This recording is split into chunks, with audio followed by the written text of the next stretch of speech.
Ok, nous sommes dans la série Les derniers mots de Jésus.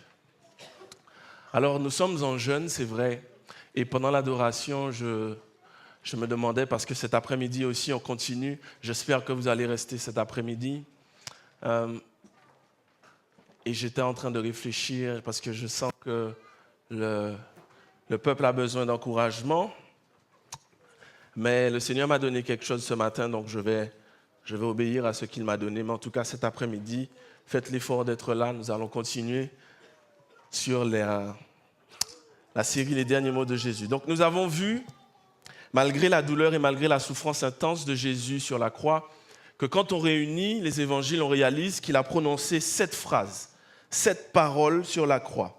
Alors, redonnez-les-moi rapidement, les 7 là. J'ai soif. Mon Dieu, pourquoi m'as-tu abandonné? Tout est accompli. Pardonne-leur. Je remets mon esprit entre tes mains. Alors, ce n'est pas affiché, mais dans l'ordre, on a Père, pardonne-leur car ils ne savent ce qu'ils font. Ensuite, je te le dis en vérité, aujourd'hui, tu seras au paradis avec moi. Voyant sa mère auprès d'elle et le disciple qu'il aimait, il dit à sa mère, voici ton fils. Puis il dit au disciple, voici ta mère. Mon Dieu, pourquoi m'as-tu abandonné? J'ai soif, tout est accompli. Et Père, je remets mon esprit entre tes mains. Dimanche dernier, on a vu j'ai soif. On avait vu que Jésus avait soif naturellement. Son corps demandait de l'eau. Mais on avait vu aussi j'ai soif par rapport à la prophétie. On avait enfin vu j'ai soif par rapport à cette soif de sauver l'humanité.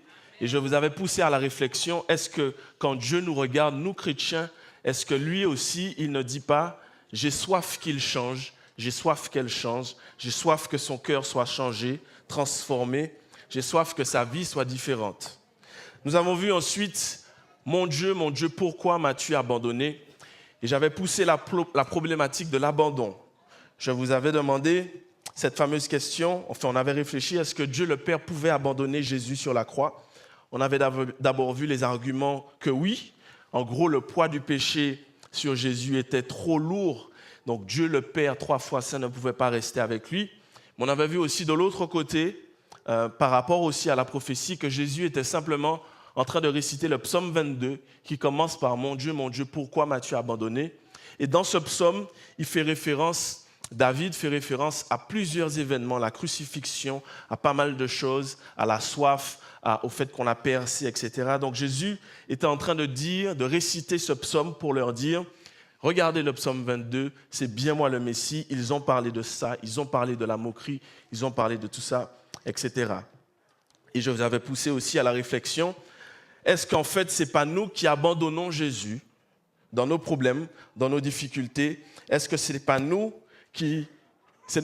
lui qui nous dit « Pourquoi m'as-tu abandonné? Pourquoi as-tu cessé de croire en moi ?» Bref, ce matin, on continue sur les derniers mots de Jésus, à partie 2. Les derniers mots de Jésus. Et pour l'introduction, on va écouter ce petit chant old school, pour que les anciens connaissent. Un chant qui est excellent. Alors, si vous voulez fermer les yeux ou regarder, je crois qu'on a une petite vidéo.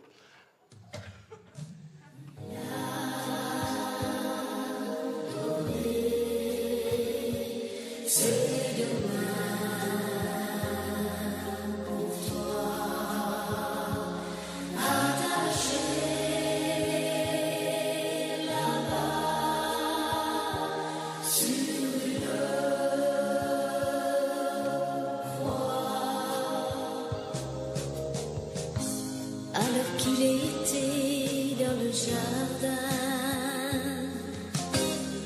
ils sont venus pour l'arrêter.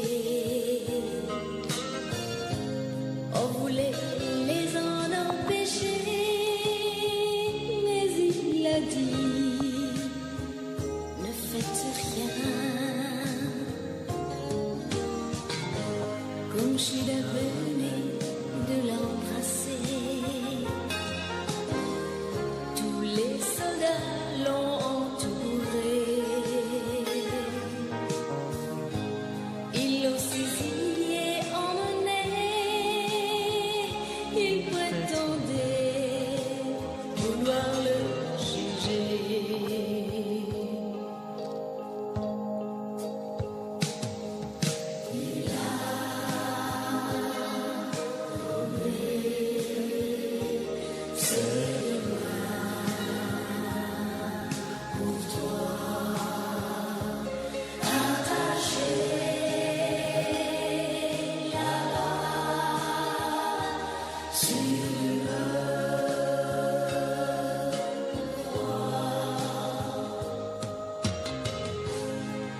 feu brûlait tard à la soirée.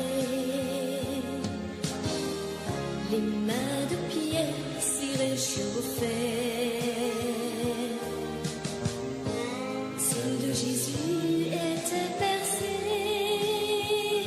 comme un brigand. Ils l'ont cloué. Les mains des soldats l'avaient cogné. Celles de Pilate étaient lavées. Tu vas peut-être les juger, mais toi, tes mains, qu'en aurais-tu fait? Tous ensemble. Il a donné ses deux mains pour toi, attachées là-bas sur une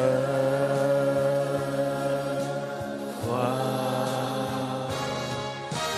Il a donné ses deux mains pour toi, attachées là-bas sur une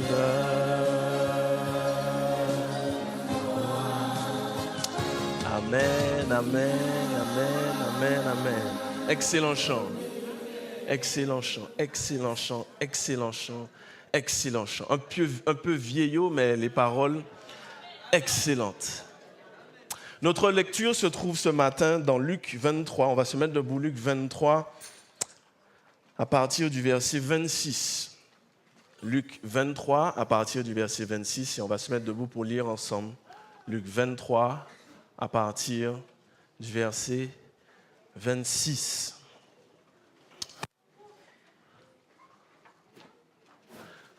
Quand vous avez trouvé, dites Amen.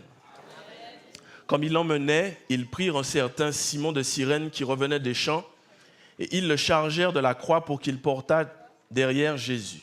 Il était suivi d'une grande multitude de peuple et de femmes qui se frappaient à la poitrine et se lamentaient sur lui. Jésus se tourna vers elle et dit, « Filles de Jérusalem, ne pleurez pas sur moi, mais pleurez sur vous et sur vos enfants. Car voici des jours viendront où l'on dira, heureuses les stériles, heureuses les entrailles qui n'ont point enfanté et les mamelles qui n'ont point allaité. Alors ils se mettront à dire aux montagnes, tombez sur nous, et aux collines, couvrez-nous. Car si l'on fait ces choses au bois vert, qu'arrivera-t-il au bois sec ?» On conduisait en même temps 2 malfaiteurs qui devaient être mis à mort avec Jésus.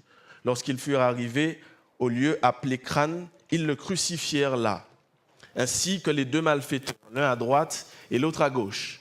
Jésus dit, « Père, pardonne-leur, car ils ne savent ce qu'ils font. » Ils se partagèrent ses vêtements en tirant au sort jusque-là.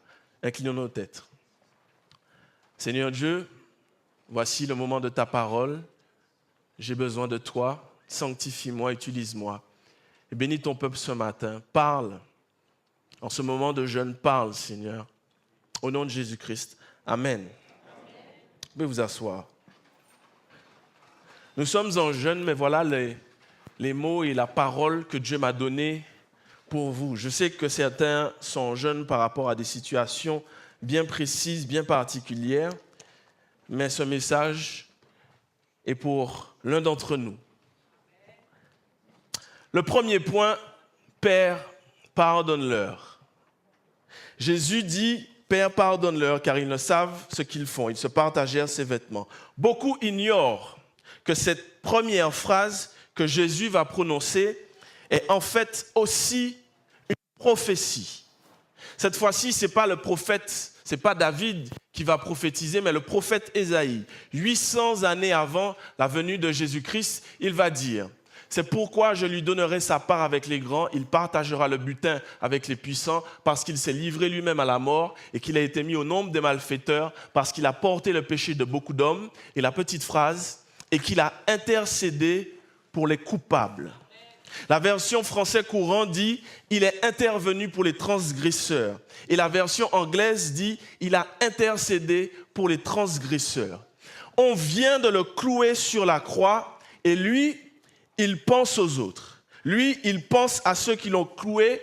Lui, il demande pardon pour ceux qui lui ont fait du tort. La première pensée quand on te fait mal, c'est quoi?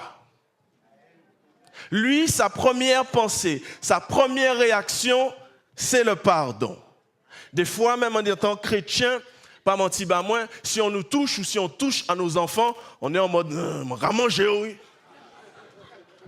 Et après, on se dit, non, c'est une attaque, il faut que je me calme, etc. Lui, sa première pensée, sa première réaction, et d'ailleurs, c'est la première phrase qu'il va prononcer sur la croix, « Père, pardonne-leur ».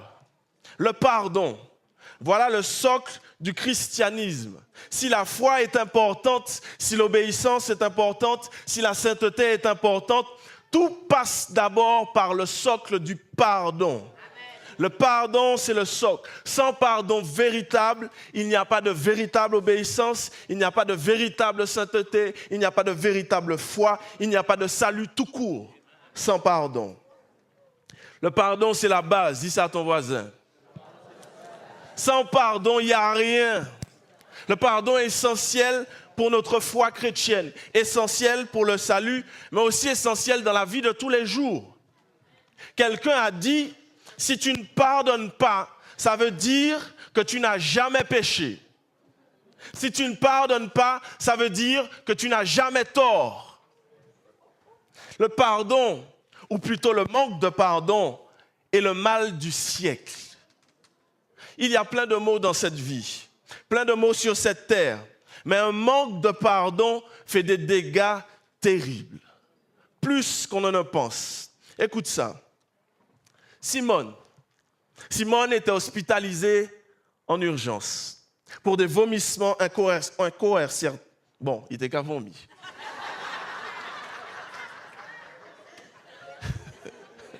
Incoercible. Accompagné de douleurs, c'est sérieux. Accompagné de douleurs abdominales très violentes. Elle reçut des calmants très forts et les médecins, stomatologues et gastro-entérologues pratiquèrent un bilan. Du banal calcul vésillaire au cancer digestif, le plus grave, tout était recherché minutieusement et tout fut éliminé. On ne trouvait aucune cause organique. Pourtant, la douleur était là et les vomissements toujours prêts à revenir malgré les traitements médicaux mis en place. C'est alors qu'on appela un psychiatre. Que pouvait faire un psychiatre pour une femme de la quarantaine, en pleine vie active, mariée, mère de 2 enfants, à 1000 lieues de la folie? Voici ce que le psychiatre raconta après. Je suis allé voir Simone à la demande de mes collègues et je l'ai écoutée. Simone a parlé beaucoup. Simone a parlé beaucoup, plus d'1 heure. Elle a parlé de son enfance, mariée, jeune à 19 ans, sans problème particulier. Simone avait rapidement eu ses 2 enfants, une petite fille, puis un garçon. Son mari était un passionné de sport et surtout de la moto. Il s'était rapidement mis à son compte comme carrossier. Tout allait bien. Un jour, Simone partit en week-end à une réunion de famille. Son mari, lui, était un week-end de moto. Mue par un étrange sentiment, Simone rentra précipitamment le soir à la maison. Malheur pour elle, elle découvrit son mari dans la chambre, avec une femme qui participait également au week-end de la moto. Ce fut le choc. Simone se sentit bafouée et elle demanda le divorce. Cependant, à la conciliation devant le juge de paix, le mari de Simone s'effondra et demanda pardon. Il ne voulait pas briser leur famille par un égarement ponctuel. Et Simone céda. Je lui ai demandé si la vie avait repris comme avant. Et elle répondit, « J'ai pardonné, mais je n'ai pas oublié. » Au fil des années, les enfants grandissaient. L'entreprise s'étoffa et la moto prit de plus en plus place dans la vie du mari de Simone. Voilà maintenant que le fils de Simone aussi devient passionné de moto et commença à pratiquer des compétitions. Simone se sentit donc délaissée. Elle me dit, Je voudrais être sa moto. Il lui donne tellement d'attention et de soins. C'est comme s'il avait une autre femme dans sa vie, mon mari. Quelque temps après, Simone devint malade et ne put plus rien avaler. La situation resta dans son estomac. Et le psychiatre conclut en disant, le problème de Simone, c'est qu'elle n'avait pas réellement pardonné son mari. Le pardon, ou plutôt le manque de pardon, détruit une vie. Les blessures que nous avons eues dans notre passé affectent nos vies, affectent nos choix de vie, affectent nos carrières, affectent nos familles. Une blessure non guérie donne une direction bien définie et bien différente de ce que Dieu veut nous donner. Ça chamboule une vie, ça chamboule une vision, ça chamboule des gens, ça chamboule des parcours. Je vous ai déjà raconté l'histoire de Paco. Je sais que je l'ai déjà raconté, mais Paco, c'est aussi excellent. Paco, ça se passe en Espagne. Pedro avait un fils adolescent avec lequel il avait des rapports difficiles. Tous les jours, c'était des cris et des insultes. Paco, le fils de Pedro, reprochait à son père de ne pas le comprendre. Et Pedro reprochait à son fils d'être rebelle. Ce dernier, Abou, un jour se sauva de la maison. Le père, paniqué, chercha partout son fils rebelle. Il courut chez tous les amis de Paco. Le soir, il alla dans les bars où aurait pu être son fils. Il alla même dans la maison où Paco avait l'habitude de jouer de la musique. Mais Paco n'était pas là. Finalement, à bout d'idées et ne sachant que faire, il fit paraître une annonce dans le journal populaire de Madrid. L'annonce disait « Paco, je te demande pardon de tout mon cœur. Reviens à la maison. Je t'aime. Tu me manques terriblement. Retrouve-moi demain à midi devant le bureau du journal sur la grande place. Ton père qui t'aime et qui ne peut pas vivre sans toi. » Le lendemain, à midi, le père se précipita devant le bureau du journal. Et quelle surprise! Il fut étonné de voir 800 Paco qui attendaient. Chacun d'entre eux pensait que c'était à lui qu'était adressé le message du Père. Chacun était venu rechercher l'amour et le pardon. L'histoire ne nous dit pas si Paco, le fils de Pedro, était parmi les 800. Mais on ne sait pas. Imaginez la vie de Paco qui se construit par rapport à la colère de son père. La vie de Paco qui se construit par rapport à un manque d'amour, par rage, par colère. Si Paco demain matin a une copine, on va dire ça comme ça, il n'est pas chrétien, et la copine tombe enceinte, Paco est capable de dire « avorte, je ne veux pas ressembler à mon père ». Et si finalement elle garde l'enfant, il va se dire, bon, je vais tout faire pour ne pas être comme mon père. Mais la vie est plus forte que ça, les liens sont plus forts que ça, la chose se répète et Paco réalise qu'il fait comme son père. Mais là, il ne va pas faire comme son père, c'est lui qui va partir. Un manque de pardon détruit une vie. Des choix de vie sont affectés, des choix de carrière, à cause du manque de pardon. Si c'est pour raconter des histoires encore, j'en ai encore et des centaines et des centaines. Tellement il y a des histoires par rapport au pardon. Des hommes et des femmes qui refusent, qui vivent une misère, qui sont parfois dans la rue, mais qui refusent de parler à leurs parents parce qu'ils ont été blessés, parce qu'ils n'ont pas pardonné. Nous sommes des hommes, nous sommes des femmes. Et certains d'entre nous, nous portons les blessures de notre passé. Comme une fois j'avais dit, nous marchons comme si nous avons des plaies ouvertes. Les choses sont là, elles nous ont marqués et elles contrôlent notre vie. Si tu es une jeune femme et que Dieu t'a dit, c'est lui que tu dois épouser, mais comme il ressemble papa, et ou enragé papa, tu dis non Seigneur, je ne veux pas. Imaginez ce qu'une blessure peut faire. Vous vous souvenez de mon histoire du poisson et de Fonlayer? Pendant des années, je n'ai pas mangé de poisson. Pendant des années, je n'aimais pas le poisson. Aujourd'hui, ça commence à venir. Mais imaginez une blessure. Pendant des années, on est blessé. On construit notre vie par rapport à ça. Au supermarché, il y a qui vient de m'en racheter. Pour revenir à Jésus, c'est justement pour les hommes qu'il est venu sur terre, pour ceux qu'il aimait. Parce qu'en vérité, la blessure fait encore plus mal quand on aime celui qui nous blesse, quand on aime l'offenseur. Jésus est venu sur terre pour sauver les hommes. C'est les hommes qu'il aimait. Il avait compassion d'eux, mais les hommes l'ont rejeté, ils l'ont crucifié. Et lui, il dit, pardonne-leur. Sa première pensée, sa première réaction, pardonne-leur. Et il ajoute, car ils ne savent ce qu'ils font. Voici une des clés pour pardonner. Se mettre à la place de l'autre. C'est le principe même du salut. Jésus, Dieu le Père, pour pouvoir nous pardonner, il a fallu qu'il vienne et qu'il se mette à notre place, qu'il marche dans ce corps de chair. Pour pouvoir pardonner, il faut que tu puisses te mettre à la place de l'autre. Jésus s'est sûrement dit sur la croix, dans sa tête, c'est vrai que c'est un crime qu'ils font puisque je suis innocent, mais ce ne sont que des soldats romains. Ce ne sont que des hommes qui obéissent à des ordres. Ce ne sont que des hommes qui ne croient pas en Dieu.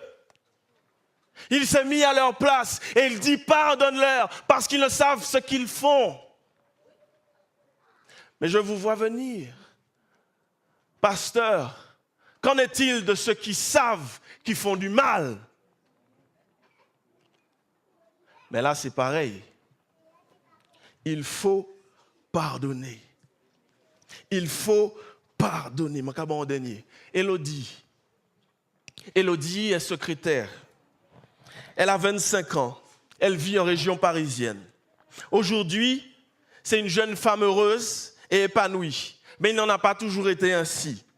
À l'âge de 3 ans, son frère a commencé à abuser d'elle. Pendant des années, Élodie pleurait souvent, parfois toute la journée. Elle refusait même d'aller aux toilettes. Elle se rend. Elle a gardé de rancune.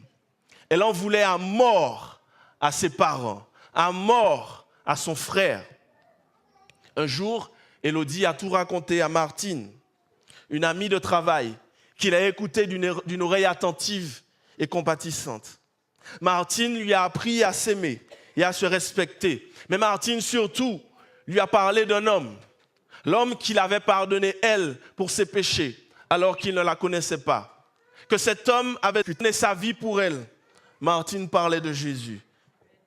Un soir, alors qu'elle discutait autour d'une tasse de café, Martine lui dit, « Si tu veux vraiment t'en sortir, Élodie, je ne vois qu'une seule solution. Pardonne. » Élodie explosa. « Jamais, jamais, tu entends, jamais je ne leur pardonnerai. » Mais la pensée avait été semée dans son esprit. Les semaines suivantes, Élodie réfléchit aux paroles de Martine. Pardonne, pardonne, pardonne, pardonne.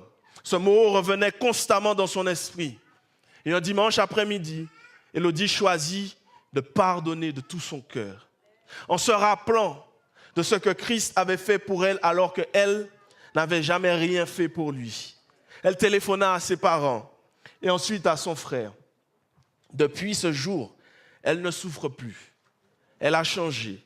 Et Élodie éprouve à nouveau de l'affection pour ses parents et pour son frère. Elle revit.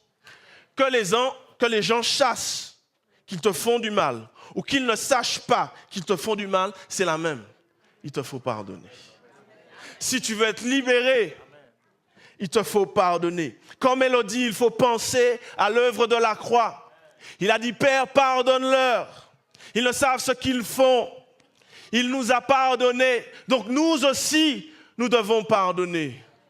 D'ailleurs, c'est là que ça bloque. Dans les problèmes que les chrétiens rencontrent, écoute bien, ils ont des difficultés parce qu'ils n'arrivent pas à avancer. Ils sont bloqués dans leur vie. 2 choses reviennent le plus souvent quand des chrétiens viennent voir les pasteurs. 2 choses reviennent le plus souvent.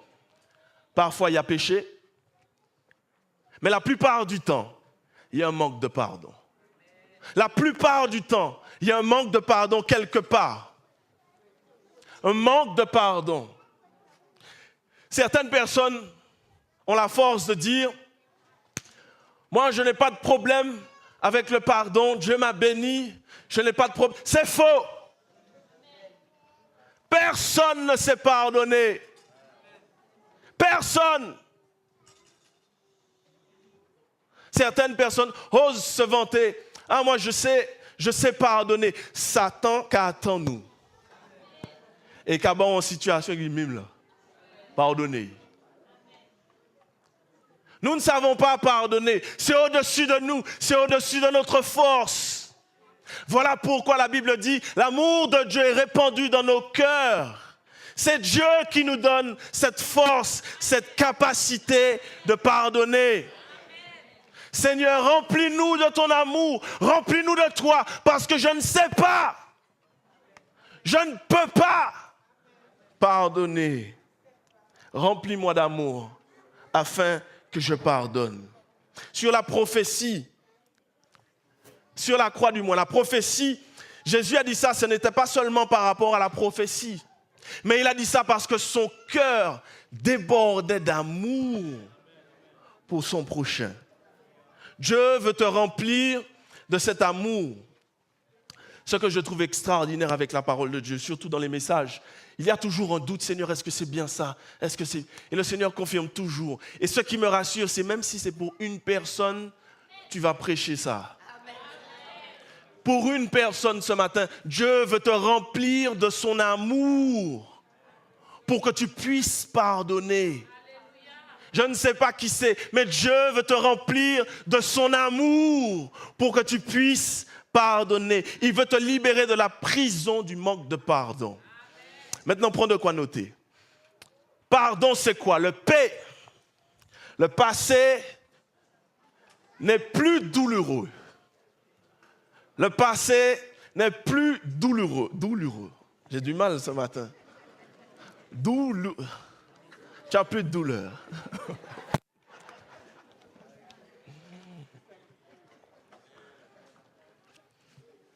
Quand je repense à l'offense, je n'ai plus mal. C'est ça, pardonner.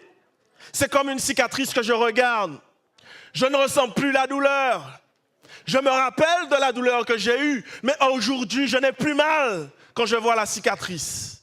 Le passé n'est plus douloureux. Le A, affaire classée. Je suis libéré, je revis. Dans une histoire de blessure, le blessé est comme emprisonné. Sa prison, c'est la colère, la douleur, la rancœur, le sentiment de vengeance. Tout cela disparaît quand j'ai pardonné. Je suis léger, je ne cherche plus la vengeance. Je ne cherche plus à ce que faudrait en bagaille arriver aussi. Je suis libéré de ça. Je revis.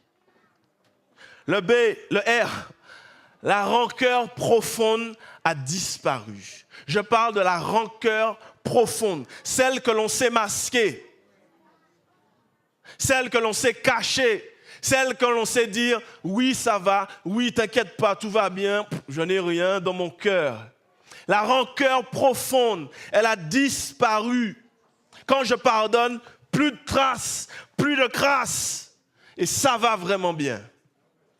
Le D, Dieu m'a transmis sa grâce. On l'a dit, l'amour de Dieu répandu dans mon cœur me fait pardonner. C'est Dieu qui me donne sa grâce. Cette même grâce qu'il m'a accordée parce que j'étais pécheur, je l'accorde à l'offenseur. Le O, j'aime bien le O. Écoute bien. Oublier n'est pas obligatoire.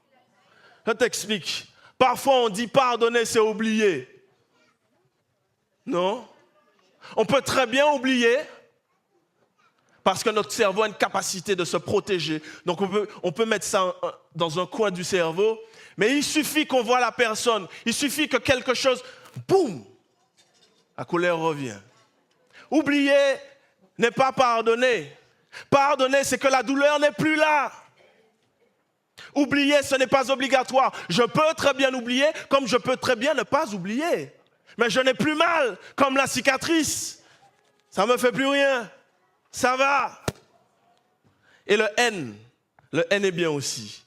Non, Satan, j'ai bien pardonné. Parce que l'un des pièges de Satan, c'est de nous faire croire que non, regarde bien, tu n'as pas pardonné, regarde dans ton... Non, Satan, j'ai bien pardonné. Si j'ai le P, si j'ai le A, si j'ai le R, si j'ai le D, si j'ai le O, reste tranquille, j'ai bien pardonné. N'oublie pas que le pardon, c'est le socle de l'évangile. Les enfants de Dieu sont des pardonneurs ambulants. Dis à ton voisin, pardonneur ambulant. Pardonneur ambulant. Pardonneur ambulant. Pardonneur ambulant. On te fait quelque chose, boum, tu pardonnes. On te blesse, boum, tu pardonnes. L'objectif, c'est que tu sois comme Jésus. La première pensée, boum, qu'a pardonné, la même. Il peut nous le donner. Mais sois un pardonneur ambulant. C'est ça le socle de l'évangile. S'il n'y a pas ça, il n'y a pas de salut. Dis à ton voisin, pardonne. Et surtout que le pardon soit ta première réaction. Le deuxième que je veux voir avec vous. Voilà ton fils, voilà ta mère. Jean 19, 25 à 27, près de la croix, Jésus se tenait, la croix de Jésus se tenait, sa mère et la sœur de sa mère, Marie, femme de Clopas et Marie de Magdala. Jésus, voyant sa mère auprès d'elle et le disciple qu'elle aimait, dit à sa mère, « Femme, voilà ton fils. » Puis il dit au disciple, « Voilà ta mère. » Et dès ce moment, le disciple l'a prise chez lui. « Voici ton fils, voilà ta mère. » Ces mots sont adressés à Marie, la mère de Jésus, et à Jean, le disciple. D'abord Marie. Il dit à Marie, « Femme » et non « mère », non « maman ». Beaucoup de personnes voient dans ces mots une sorte de rabaissement, une sorte de... Non, loin de là. Les commentateurs disent que Jésus a dit femme, et en disant femme, il donnait à Marie tout son respect. Tout son respect. Et un théologien disait par contre, Jésus n'a pas voulu dire mère, maman, parce que ça allait blesser le cœur de Marie. Imagine ton fils à la croix et il te dit maman. Donc Jésus, encore une fois, il pense à la douleur de Marie. Il ne lui dit pas maman, il lui dit femme. Voici ton fils. Ça aurait été trop dur pour elle. Enfin bref, cette scène, c'est le summum de son amour. Le summum de son amour. Regarde bien. Qui parmi nous, lorsqu'il a des problèmes, pense à régler les problèmes des autres? Qui parmi nous, lorsqu'il a des problèmes, non pas, des fois on a des problèmes et on ne veut pas les régler par flemme ou par procrastination. Vous savez de quoi je parle? Mais si tu oublies ça, qui parmi nous, on a des problèmes, mais on pense à régler d'abord le problème des autres? Jésus. D'habitude, nous, c'est... Bagaille-moi d'abord, hein. Moi qui vois les autres après. Jésus, il pense d'abord au problème des autres. Reste bien. Jésus, il n'a pas fait comme ça. Sur la croix, en pleine agonie, en pleine souffrance, il pense aux autres, il pense à sa mère, il pense à sa famille. La famille. La famille. Voilà encore une chose ici à noter. Jésus nous enseigne qu'il faut penser aux autres, mais il nous enseigne aussi l'importance de la famille. L'importance de la famille. L'importance, écoute bien, pas l'importance de la famille spirituelle, l'importance de la famille charnelle.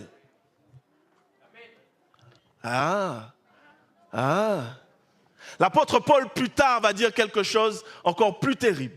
Il va dire, si quelqu'un n'a pas soin des siens, principalement ceux de sa famille, il a renié la foi, il est pire qu'un infidèle.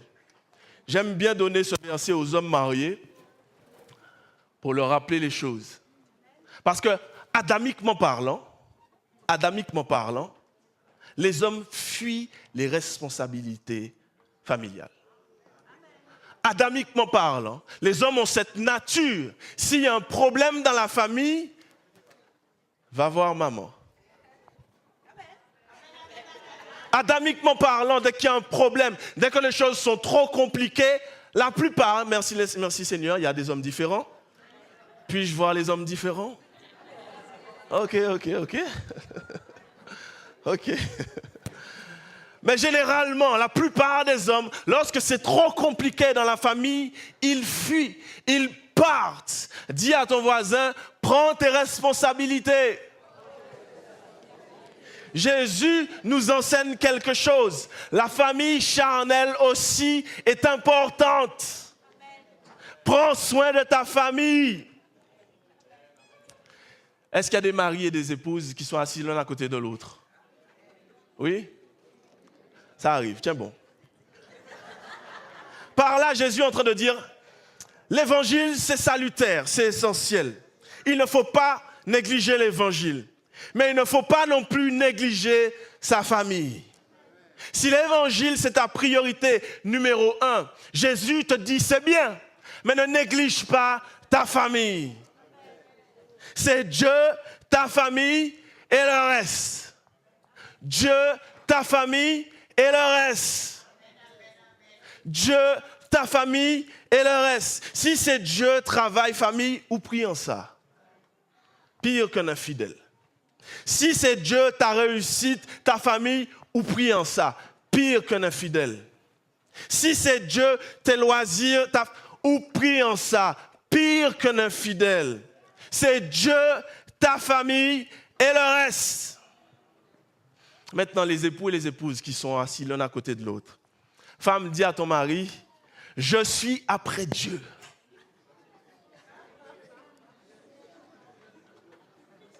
Marie, dis à ton épouse, je suis après Dieu. Ah, le reste vient après. Malheureusement, des grands pasteurs, des grands serviteurs se sont perdus en chemin. C'était l'église. Et la famille s'est déchirée, elle est partie de tous les sens. C'est la vérité. Jésus rappelle à la croix l'importance de la famille charnelle. Pour revenir à Marie, il faut savoir que la tradition dit que Marie était déjà veuve au moment de la croix. Joseph, le charpentier, son mari, était sûrement mort. Mais c'était lui qui subvenait aux besoins de la famille. Mais généralement, à cette époque, quand l'aîné, le père, mourait, l'aîné prenait en charge la famille. Sur la croix, Jésus a pensé à Marie, à sa famille charnelle. Jésus savait qu'il allait mourir. Et il a dit à Marie, femme, ne t'inquiète pas, je te donne un fils qui s'occupera de toi. Cette parole a une dimension humaine, charnelle, mais aussi une dimension théologique. Reste avec moi.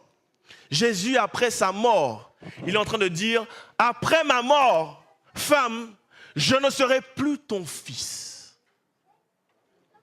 Après ma mort, je ne serai plus ton fils. Donc voici un nouveau fils. C'est l'aspect humain, théologique, spirituel. Marie, il faut que tu saches que je vais mourir. Mais cette relation mère-fils, c'est fini. Tu veux avoir de l'affection pour un fils? Voici Jean. Tu veux t'occuper d'un fils? Voici Jean. Mais la relation mère-fils, c'est fini. Il pense à Marie. Mère, fils, c'est fini. Désormais, je serai ton Dieu. Marie, il appelait déjà Seigneur. Mais là, il lui dit, wow, aujourd'hui, là, voici Jean. Tout ce qui est affection, tout ce qui est, tu veux t'occuper de lui, tu veux savoir comment il va, tu veux comment il se porte, est-ce qu'il a mangé. Jean, ne t'occupe plus de moi. Je serai ton Dieu. Malheureusement, d'autres religions n'ont pas compris ça, mais bref. Mais le choix de Jésus n'était pas anodin. Jean est connu pour être le disciple que Jésus aimait. Et on l'appelait comme ça, pourquoi? Parce que Jésus, on voit ça dans Jean 13, je crois, 25, Jésus laissait Jean se poser sur sa poitrine. Exact. On dit aussi que Jean était le plus jeune des disciples. Donc, Jésus aimait tous ses disciples, Mais pour Jean, il y avait quelque chose de particulier. Mais écoute bien, ce que je note dans Femme, voici ton fils, fils, voici ta mère, c'est que Jésus n'a pas donné sa mère au disciple le plus riche. Jésus n'a pas donné sa mère au disciple le plus intelligent. Jésus n'a pas donné à sa mère au disciple le plus débrouillard. Jésus a donné sa mère au disciple qui avait le plus d'amour. Il a laissé sa mère dans les mains de quelqu'un qui a beaucoup d'amour. Si vous partez pour une quelconque raison, je ne sais pas, vous êtes obligé de partir et que vous devez laisser votre enfant, un enfant en bas âge, vous avez des frères et sœurs. Tous vos frères et sœurs sont à l'évangile. Mais il y en a un qui travaille tout le temps. Il y en a un qui est près de l'école de votre enfant. Il y en a un qui a beaucoup d'argent. La question, à qui vous laissez votre enfant parmi tous vos frères et sœurs? Celui qui est près de l'école? Celui qui m'aime le plus. Parce que je sais que s'il m'aime, il va aimer mon enfant. Jésus a dit, Jean, voici ta mère. Celui qui m'aime le plus, celui qui a une affection pour moi immense, eh bien, je lui confie ma mère. La question que je te pose, est-ce que Dieu t'aurait confié sa mère? Est-ce que Jésus t'aurait confié sa mère? La tradition dit que Jean a pris Marie chez elle et qu'elle est morte 15 ou 20 ans après la crucifixion. Jean avait une maison à Jérusalem. Il s'est occupé de Marie. Ma question, si Jésus devait te confier sa mère, est-ce qu'il aurait dit à toi, voici ta mère? Je vais vous dire quelque chose. Le travail de pasteur est un travail où on est censé prendre soin des brebis. Je vais vous dire quelque chose. Il n'y a pas un jour, un soir, où je me dis, mince, je n'ai pas appelé telle personne. Mince alors, je n'ai pas eu le temps de visiter telle personne. Mince alors, je n'ai pas pu encourager sœur X, frère Y. Et surtout lorsqu'on prêche plusieurs messages comme ça, le temps passe. Et on est dans un dilemme. Préparer le message ou laisser le message et passer un coup de fil, aller visiter quelqu'un. Et pendant que je faisais le message, Dieu me dit, mais David, bon Dieu pas qu'à crier mon pasteur. Il me dit, David, tu crois que tu es Jésus? Tu crois que tu es Jésus? Quand Dieu nous parle, on réalise que waouh! Et on réalise que Dieu nous parlait depuis un bon petit moment. Quand Dieu te parle, tu réalises que ce n'est pas la première fois qu'il t'a parlé. Parle pour moi. Mais ou pas t'être en avant. Donc quand Dieu m'a dit, mais David, tu crois que tu es Jésus? J'ai dit waouh! Waouh! Et j'ai réalisé que cette semaine ou la semaine d'avant, il y a une sœur qui m'avait parlé de quelque chose. Ensuite, il y a une autre qui m'avait parlé de quelque chose. La dernière chose qu'une sœur m'a dit, elle m'a dit, pasteur, je pense qu'il faudrait développer dans l'Église le ministère de l'encouragement. Le ministère de l'encouragement. Pourquoi? Tu sais pourquoi? Parce que si c'est le pasteur seulement qui encourage les brebis, l'Église devient dépendante des encouragements du pasteur. Et le pasteur devient une star. Dieu ne veut pas de pasteur star. Je ne veux pas être une star. Mais chacun d'entre nous, on doit s'encourager les uns les autres. Femme, voici ton fils. Fils, voici ta mère. Cette parole, c'est pour chacun d'entre nous. C'est une manière de dire, occupe-toi de lui. Toi, occupe-toi d'elle. Toi, prends soin de lui. Toi, prends soin d'elle. Femme, voici ton fils. Voici ta mère. Mais je vous l'ai dit dimanche dernier, nous sommes dans un système individualiste. Moi, je vais aller à l'église. L'église a fini, je vais partir. Je n'ai pas de problème et puis personne. Bon Dieu n'a pas dit ça. Parle avec quelqu'un. Encourage-le. Comment tu vas, mon frère? Ça va, ma soeur? Même si mon n'a toujours qu'à dire oui, ça va, ça va, ça va. Encourage-le, passe un coup de fil. J'ai pensé à toi cette semaine. Je priais pour toi cette semaine. C'est ça l'église. L'église, ce n'est pas le pasteur qui fait tout. Mais autres que tu es moi.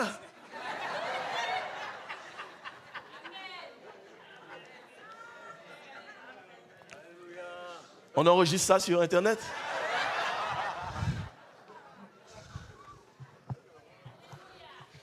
Développe le ministère de l'encouragement. Précisément, on appelle ça le ministère de l'exhortation. Exhorte ton frère, exhorte ta soeur. Ça va, mon frère? Je ne t'ai pas vu dimanche. Est-ce que tout va bien? Est-ce que tu as besoin de prière? Tu n'as pas besoin de me donner des détails. Dis-moi juste que tu as besoin de prière. Je vais prier pour toi. C'est ça, l'église.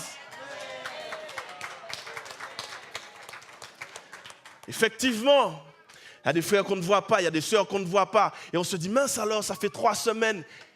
Et boum! Pasteur, va pas ouais ça.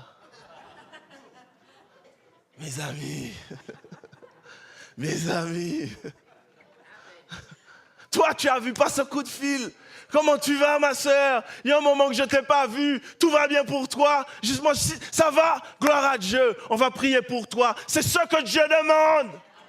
C'est ça l'église. Quand il a dit voici, c'est à nous qu'il a dit ça. Prends soin de ta mère, prends soin de ton frère, prends soin de ta sœur. Arrête le système individualiste. Parce que tu sais quoi? Sur la croix, Jésus n'a fait qu'une seule chose. Il a pensé aux autres. Qu'une seule chose. Il a pensé aux autres. Qu'une seule chose. Il a pensé aux autres. Ces 2 paroles, Père, pardonne-leur parce qu'ils ne savent pas ce qu'ils font. Il pensait aux autres. Femme, voici ton fils. Fils, voici ta mère. Il pensait aux autres. Nous devons penser aux autres. Nous devons nous pardonner les uns les autres. Nous devons pardonner aux autres. Nous devons aimer les autres. Nous devons encourager les autres. Nous devons nous occuper des autres. Sur la croix, Jésus a donné sa dernière prédication. Pense aux autres. Pense aux autres. Pense aux autres. Pense aux autres. Je ne sais pas si tu es venu avec un sujet particulier, où tu voulais que Dieu te parle sur une situation particulière. Moi, le Seigneur me dit ce message-là. Pense à l'autre. Pense à l'autre. Tu as des problèmes, vous comprenez pas ça? Pense à l'autre. Dieu t'a donné quelque chose? Pense à l'autre. On va se mettre debout.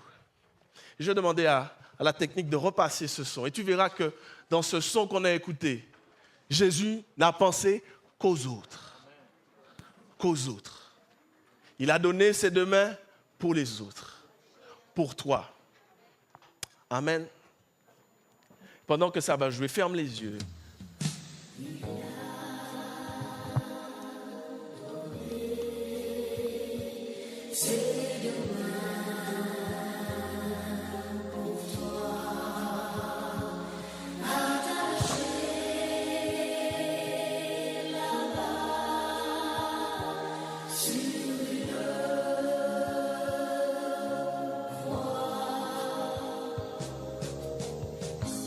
Alors qu'il était dans le jardin, ils sont venus pour l'arrêter. On voulait les en empêcher, mais il a dit, ne faites rien. Comme Conchita venait de l'embrasser.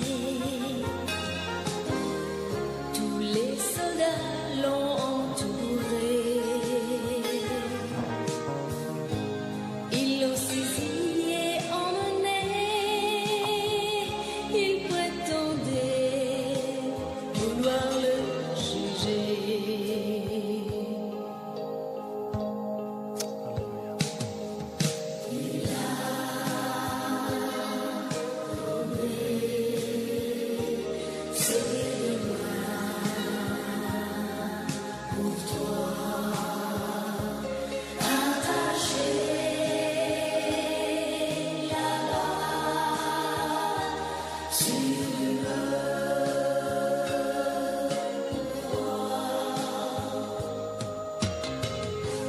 Un feu brûlé tarde à la soirée. Les mains de Pierre s'y réchauffaient. Celle de Jésus était percée comme un brigand. Ils l'ont cloué. Les mains des soldats l'avaient cogné. Celle de Pilate était lavée. Tu vas peut-être les juger, mais toi, tes mains, qu'en aurais-tu fait?